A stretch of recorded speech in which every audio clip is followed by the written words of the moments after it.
누가복음 17장 11절에서 19절 말씀입니다. 예수께서 예루살렘으로 가실 때에 사마리아와 갈릴리 사이로 지나가시다가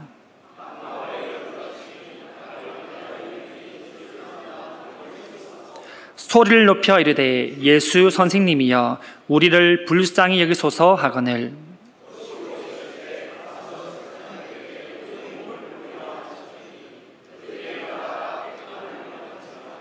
그 중에 한 사람이 자기가 낳은 것을 보고 큰 소리로 하나님께 영광을 돌리며 돌아와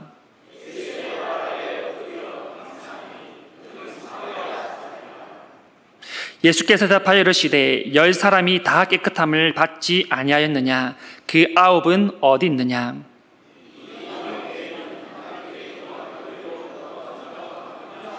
같이 합니다. 그에게 이르시되 일어나 가라 내 믿음이 너를 구원하였느니라 하시더라. 아멘. 우리가 가지고 있는 성경을 보면 예수님께서 행하신 기적들이 참 많기도 하고 다양합니다. 그래서 어떤 신학자들은 이 성경을 기적의 책이다 그렇게 말하기도 합니다. 창세기에서부터 요한계시록에 이르기까지 그 자체가 기적의 덩어리다라는 것이죠. 창세기 1장 1절에 보면 태초에 하나님이 천지를 창조하시니라. 이 창조 자체가 천지를 만드셨다는 그 자체가 기적이라는 것입니다. 또한 요한계시록에 보면 마지막에 어떻게 기록되어 있습니까? 아멘 주 예수여 어서 오시옵소서. 주 예수께서 이 땅에 오신다는 그 자체가 기적이라는 것이죠.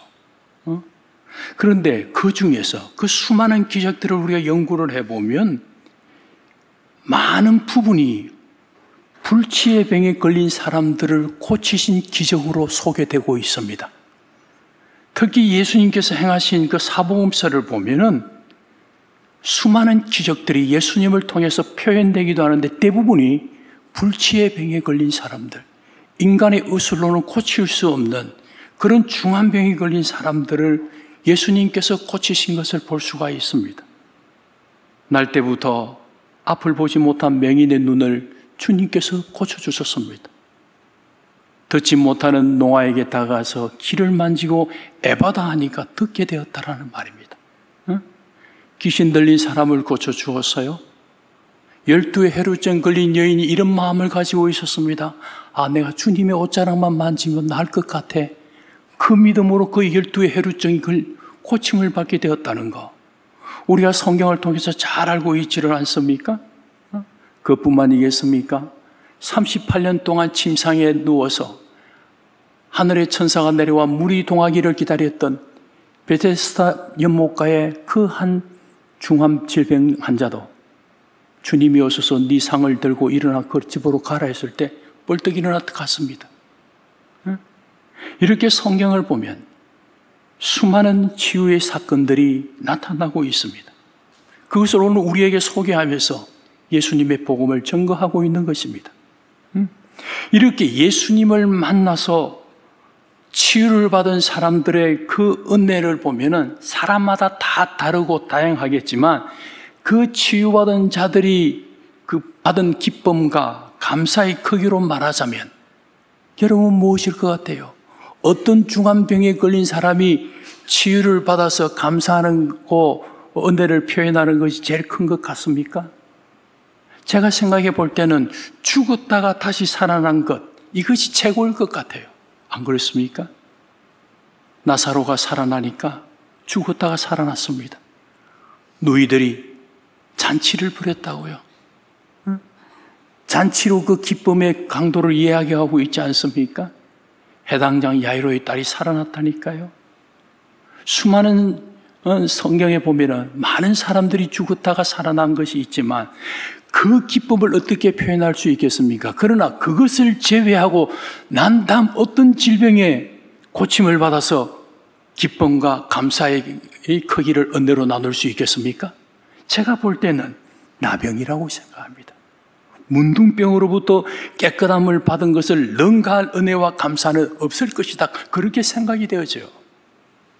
왜냐하면 그 당시 나병은 단순한 질병이라기보다는 하늘로부터 저주받은 것에 가깝게 여기졌기 때문입니다. 다른 병에 걸린 사람은 그래도 그 가족들의 돌봄을 받고 그래도 몸이 좀 불편함에도 불구하고 친척들과 교제하며 살아갈 수 있고 그 공동체 일원에 소속되어서 살아갈 수 있었지만, 나병이 걸리게 되면 이 나병 환자는 그 적시로부터 가족과 분리된 삶을 살 수밖에 없습니다. 그 사회 공동체로부터 철저하게 격리된 삶을 살아야 했기 때문입니다. 그래서 이 사실상 나병은 죽음보다도 더 무섭고 고통스럽고 수치스럽고 아주 처참한 것이었습니다. 열왕기 하 5장에 보면 자기 당대에 나르는 새도 떨어뜨린다고 할 정도로 세상 최고의 권력, 성공과 막강한 권력을 거머쥔 한 사람이 소개되고 있습니다. 그 사람이 바로 나만이라는 사람입니다.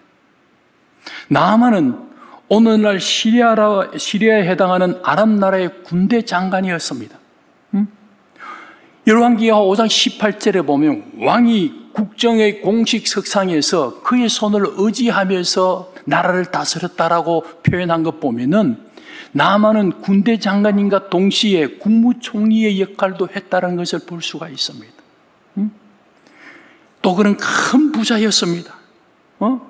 온갖 훈장과 포상에 빛나는 용감한 장군이었습니다. 열왕기하 5장 1절에 보면은 이 나만이 그 당시 나라를 구원했다라고 표현하고 있습니다. 구국공신이라는 것이죠. 당대에 인간이 누리고 가져야 할 모든 명예와 부귀영화와 권세와 권력들을 다 가진 성공한 사람이었습니다. 그런데 그에게는 그 모든 위대한 능력의 성취와 그 영광에 맞서는 호적수가 하나 있었습니다. 그 호적수가 바로 나병이었습니다. 열왕기하 5장 1절을 제가 읽어드리겠습니다. 아람 왕 군대 장관 나아만은 그 주인 앞에서 크고 존귀한 자니 이는 여호와께서 전에 그에게 아람을 구원하게 하였습니다. 그는 큰 용사나 나병 환자더라라는 것입니다. 우리가 이 말씀에서 보시다시피 열왕기하를 기록한 저자는 그의 나만의 명예와 성공과 성취에 관한 것을 쭉 기록하다가 돌연 그 모든 영광에도 불구하고 그가 살아있지만 죽은 목숨이나 다름이 없다고 덧붙이고 있습니다. 왜 그렇습니까? 그가 나병 환자더라는 것입니다. 당시의 부와 권력과 명예를 다 가진 나만은 성공했음에도 불구하고 그 성공을 누리지 못하고 나병으로 인하여 그 몸이 서서히 살아되어 갔습니다. 몸이 부풀어 오르고 살과 뼈가 갈라져서 조금씩 떨어져 나가면서 그는 서서히 죽음을 향해 나아갔습니다. 그는 재물과 무공과 대중의 한의 등 모든 것을 다 갖추었지만 나병으로 인해 그는 그 모든 것을 누리지 못하고 말 그대로 그의 인생이 무너져 내리고 있었습니다. 나병이 이렇게 무서운 병이라는 것입니다.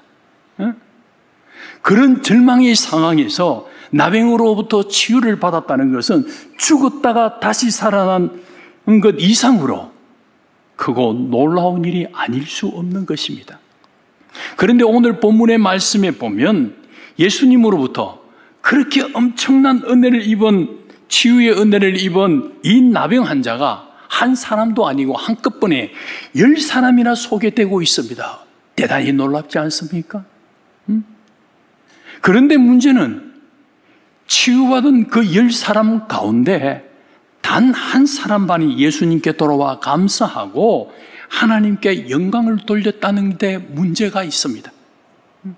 그 한 사람이 누굽니까? 우리가 읽은 성경에 보니까 사마리아인이었다라고 표현하죠. 본문 19절 말씀에 보면 예수님께서 혼자 예수님께로 돌아온 그 사마리아인에게 뭐라고 말하고 있습니까? 내 믿음이 너를 구원하였느니라. 내 믿음이 너를 구원했다라는 것입니다. 여기에 나오는 내 믿음이 너를 구원하였느니라, 이 말은 참으로 의미심장한 말씀입니다. 여기서 오늘 우리는 예수님으로부터 자신의 믿음을 인정받고 구원의 선언을 받은 한 사람의 사마리아인가, 그렇지 않은 9명의 유대인 사이에 나타나는 공통점이 무언가, 그리고 차이점이 무언가를 우리가 살펴보고 이 메시지를 통해서 주님으로부터 인정을 받는 바른 믿음이 무엇인가, 그것을 우리가 한번 살펴보고 우리의 가슴에 새기는 시간이 되기를 간절히 원합니다. 자, 그렇다면 먼저 나병 환자 10사람 모두에게 있던 공통점이 무엇일까요? 우리가 성경을 읽어보면 쉽게 그 공통점들을 발견할 수가 있습니다. 첫째로 그들은 모두 불치의 병인 나병에 걸려 있었다는 것이 공통점이죠.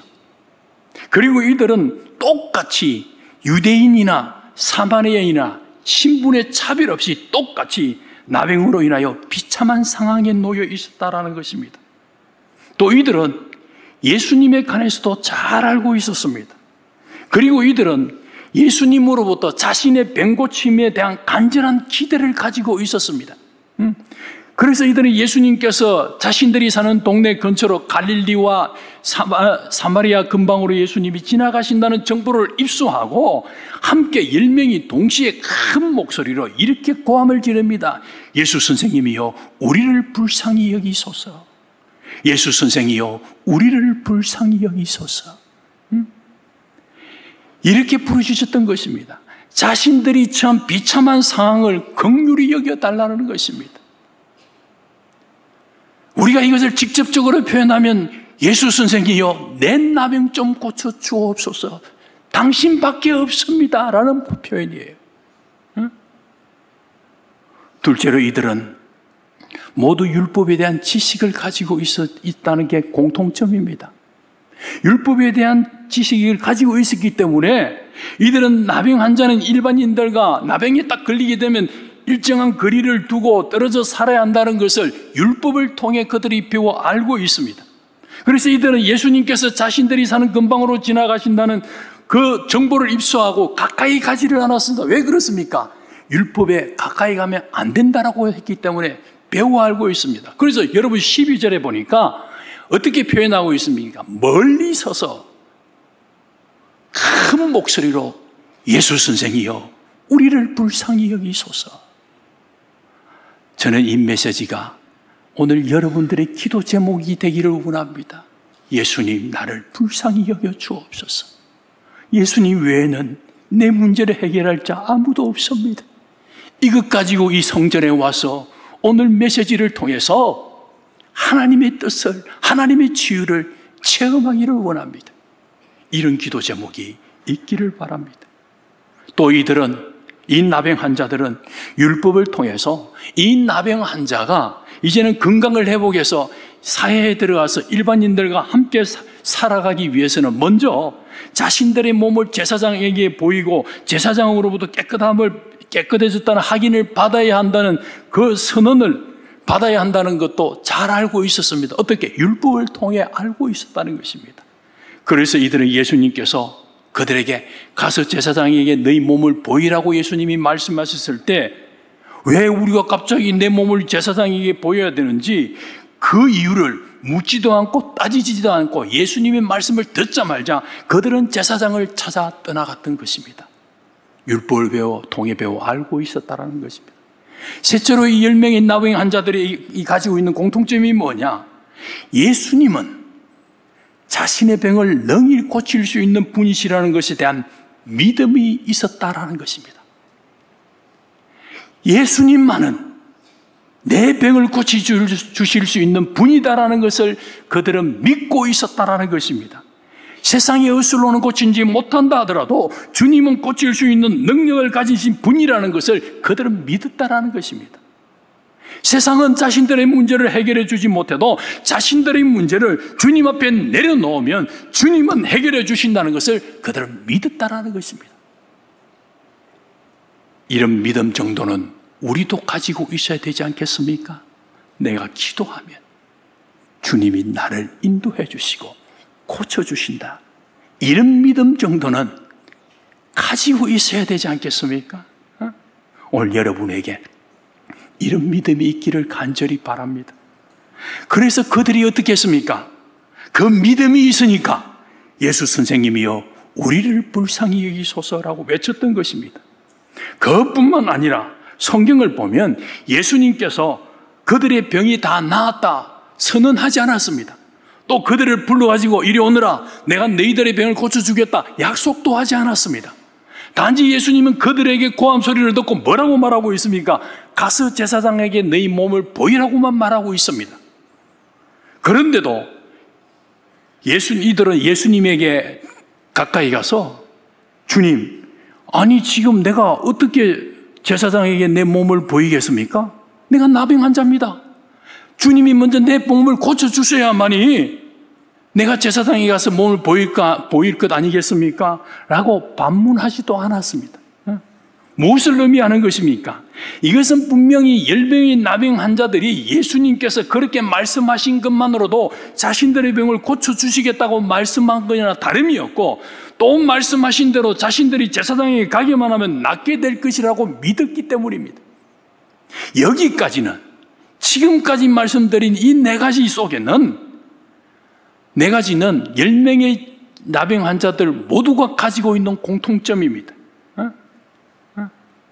그런데 똑같이 가지고 있는데 그렇다면 이 사마리아인과 9명의 유대인 사이의 차이점이 뭘까요? 다른 점이 무엇일까요? 그것은 단 한 가지밖에 없습니다. 사마리아인은 자신의 몸이 깨끗해진 것을 발견하자 뛰어가던 길을 멈추고 예수님께로 돌아와서 주님께 감사하고 하나님께 영광을 돌렸다라고 성경이 말하고 있습니다. 이게 차이점입니다. 9명의 유대인들은 그러지 않았다라는 것이죠. 그들은 달려가는 길을 멈추지 않았습니다. 어쩌면 더 빨리 제사장에게 뛰어갔는지도 모르겠습니다. 11절의 말씀이 이렇게 시작이 하죠. 예수께서 예루살렘으로 가실 때에 라고 한 것으로 보면 예수님이 예루살렘을 향해 올라가고 계셨는데 제사장으로 달려가다가 몸에 곧 치유를 받은 사마리아인이 예수님을 쉽게 만날 수 있었던 것을 보면 이 10명의 나병 환자들이 예수님의 말씀을 듣고 제사장으로 달려가던 길을 그렇게 많이 가지 않았다는 것을 알 수가 있습니다.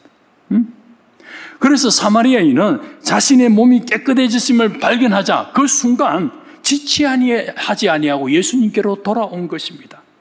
여기서 저는 이런 질문을 한번 해봅니다.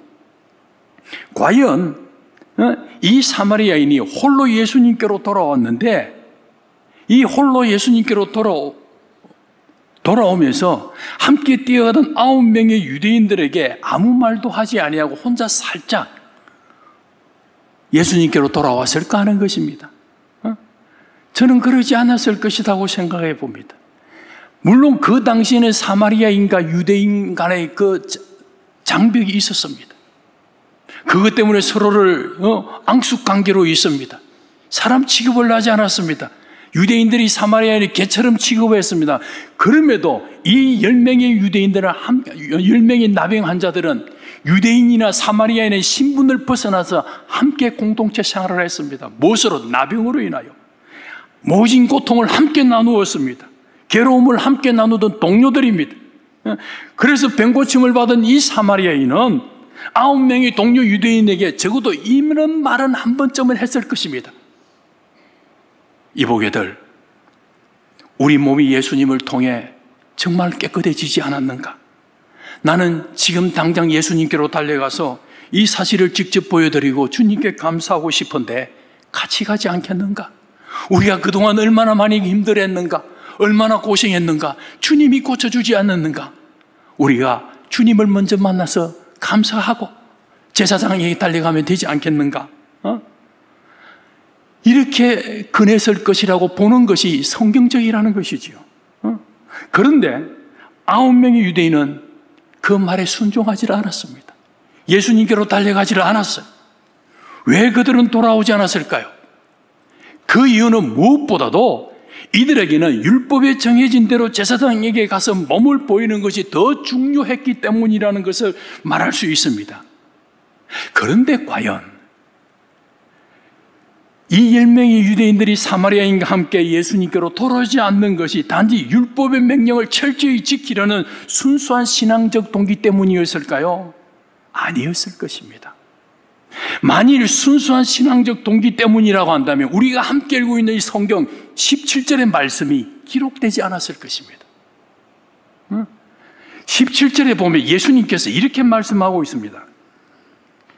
10사람이 다 깨끗함을 받지 않았느냐? 그 9은 어디 있느냐? 이것이 예수님의 꾸지점입니다. 왜 10명이 치료를 받지 않았느냐?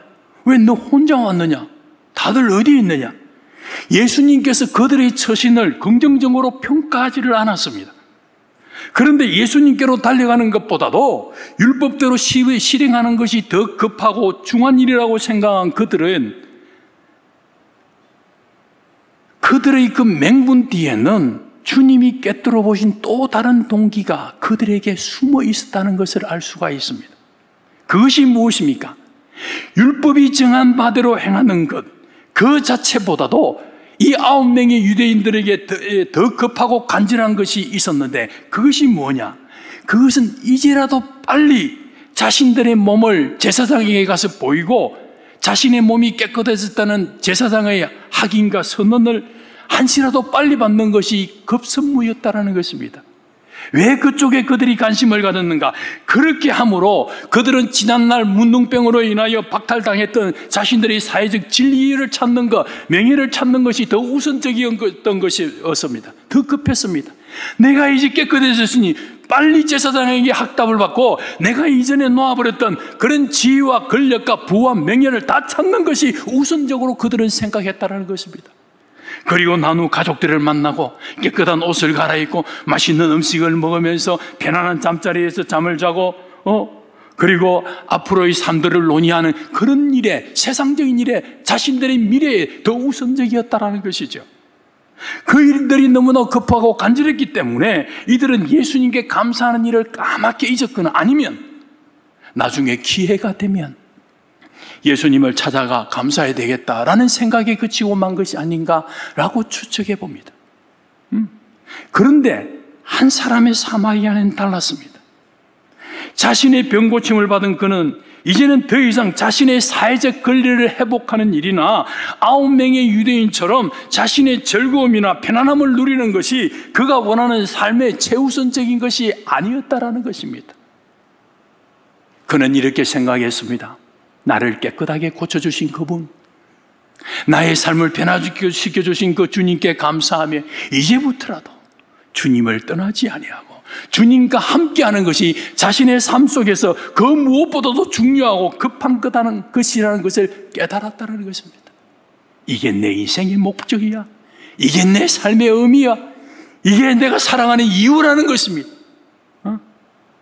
또 그는 다른 사람들에게 놀라운 주님의 은혜와 능력을 증거하고 하나님께 영광을 돌리는 일이 내가 사람들로부터 인정을 받고 나의 명예와 즐거움을 되찾는 일보다 훨씬 더 귀한 것으로 그의 삶 속에 이 치유를 통해 자리 잡게 되었다는 것입니다. 한때 그가 어떤 사람이었습니까? 나병 환자였습니다. 나병에 걸리지 않아도 멀쩡하고 건강한 사람이라 하더라도 그는 당시 사마리아인이었어요. 건강한 사람이라도 인간 취급을 받지 못했는데 하물며 나병 환자로 이렇게 살아가는 그의 모습이 어떻겠습니까? 아주 처참한 삶의 여건 속에 있었습니다. 그 고통의 순간을 벗어나기 위해 그 고통의 순간을 벗어나는 것이 유일한 그의 소망이었습니다. 그런데 예수님을 통해 그 문제가 해결되고 나니까 그 인생이 달라졌다는 것입니다. 그 문제를 해결하기 위해서 주님을 찾아왔습니다. 고함을 지릅니다. 예수 선생이여 나를 불쌍히 여겨 주옵소서. 믿는 우리의 심령이 이런 마음이 이런 사마리아인의 심령들이 있어야 주의 성령의 역사가 일어난다 그 말씀이에요. 그는 자신의 문제를 해결 안 받기 위해서 고함을 지르며 예수님을 찾았습니다. 막상 자신의 병 고침의 문제가 해결되었을 때 이제는 다른 이유, 삶의 궁극적인 목적에서 더 절실하게 주님을 찾는 사람으로 변하고 만 것입니다. 이 사마리아인은 단지 육신적인 병 고치는 능력만이 아니라 자신의 생명과 삶의 이유와 의미가 치유를 통해 예수님께 있다는 것을 깨닫게 되었다는 것입니다. 우리가 성령을 통해 예수를 만났다면 우리의 인생도 이렇게 변해야 되어야 되지 않겠습니까? 내 삶의 이유가 세상에 있는 것이 아니고 물질에 있는 것이 아니고 건강에 있는 것이 아니고 예수 그리스도에게 있구나. 내 인생은 예수 그리스도의 것이구나. 이런 고백들이 이 사마리아인처럼 우리에게도 표현되어야 할 줄로 믿습니다. 사랑하는 성도 여러분, 예수님은 단지 우리 자신의 당장 시급한 문제를 해결하기 위해 잠시 만날 필요가 있는 그런 분이 아니십니다. 예수 그리스도는 내 인생의 평생 나와 함께 동행해야 할 그런 주님이십니다. 사마리아인은 주님의 은혜를 직접 체험함으로 그것을 깨달아 알게 되었다라는 것입니다. 여기서 우리는 그가 다른 9사람과는 달리 단순히 신체적인 병만 고침을 받은 것이 아니라 그 치유적인 기적을 통해서 그의 삶이 온전히 변화받은 자임을 보게 되는 것입니다. 예수님을 통해서 그의 세상적인 삶의 환경만 달라진 것이 아니라 그의 삶의 목적과 방향과 의미와 가치관이 함께 변했다라는 것입니다. 진정한 그리스도인이라면 이런 변화를 체험하는 저와 여러분들이 되기를 바랍니다. 예수님은 사마리아인에서 그런 변화를 보셨다라는 것입니다. 그리고 예수님은 그에게 뭐라고 말했습니까? 내 믿음이 너를 구원했다. 내 믿음이 너를 구원했다. 그렇게 말씀하신 것입니다. 네 몸이 다 나느니라 그렇게 말씀하신 것이 아니다라는 것입니다. 그저 몸만 낫는 것을 넘어서서 영육간의 전인적인 치유와 온전한 구원을 얻었다라는 것입니다. 사랑하는 성도 여러분, 바른 믿음이 무엇입니까? 오늘 우리가 이 사마리아인의 모습을 통해서 바른 믿음을 우리가 찾아볼 수가 있는데 그 첫째는 바른 믿음이 뭐냐? 전인적인 치유와 구원을 갈망하는 것이 바른 믿음이라는 것입니다. 단지 신체적인 치유와 세상적인 문제 해결뿐만이 아니라 이 전인격적인 치유와 구원을 갈망하는 것이 바른 믿음이라는 것입니다. 두 번째로 바른 믿음이 뭐냐? 하나님께 감사할 줄 아는 것입니다. 이게 믿음이라는 것입니다. 하나님께 감사할 줄 아는 것. 어떤 문제가 해결되었다고 좋아하는 것으로 그치는 것이 아니라 이것을 이루어주신 하나님께 감사할 줄 아는 것이 바른 믿음이라는 거예요. 믿는 자는 그렇게 살아야 된다는 것입니다. 이게 믿음이라는 것입니다. 세 번째로 바른 믿음은 하나님의 주권을 인정하고 기쁨과 영광을 하나님께 돌리는 것입니다.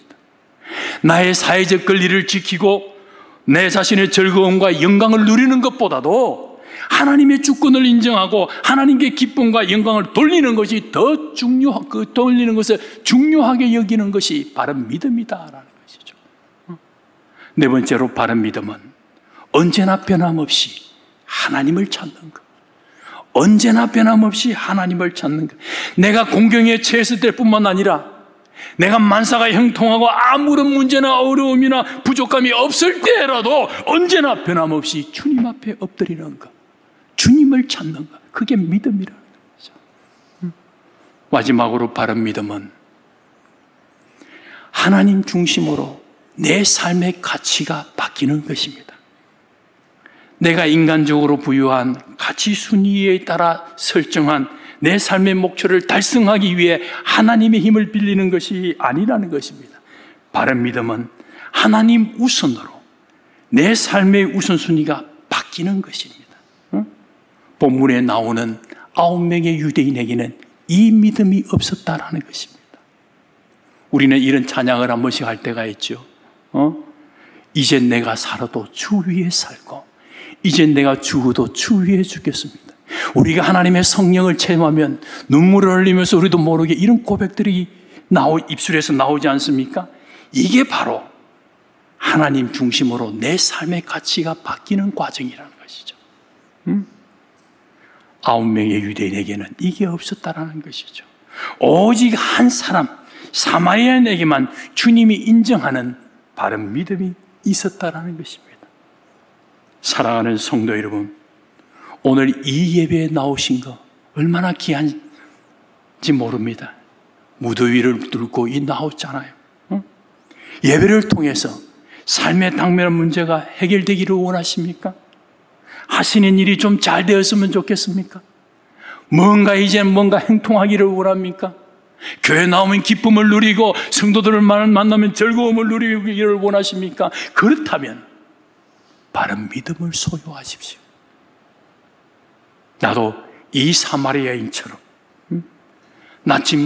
고치지 못하는 난치병, 이 질병 같은 것을 체험하기를 원하십니까? 그렇다면 바른 믿음이 오늘 예배하는 저와 여러분의 것이 되기를 소원합니다. 지금까지는 우리가 하나님 앞에 나와 엎드리기만 하면 그저 끊임없이 무엇인가를 달라고 조르기만 하던 그런 우리의 믿음이 이제부터는 이미 받은 것을 깨닫고 감사하는 바른 믿음으로 변화되고 성숙해가는 성도가 되기를 간절히 바랍니다. 그럴 때 우리는 오늘 본문에 나오는 이 사마리아인처럼 믿음을 인정받고 놀라운 치유의 기적을 체험하는 삶을 살아가게 될 것입니다. 우리가 이 땅에서 그런 믿음을 소유하고 있으면 어느 날 문득 하늘의 문이 열리는 것을 보게 되는 것입니다. 그때 기도의 응답이 체험이 되는 삶을 살게 되는 것입니다. 그제서야 예수 믿는 맛을 깨닫게 되는 것입니다. 사랑하는 성도 여러분, 본문에 나오는 이 사마리아인이 가졌던 바른 믿음으로 주님의 큰 기적을 체험하는 저와 여러분이 되기를 주님의 이름으로 축복합니다.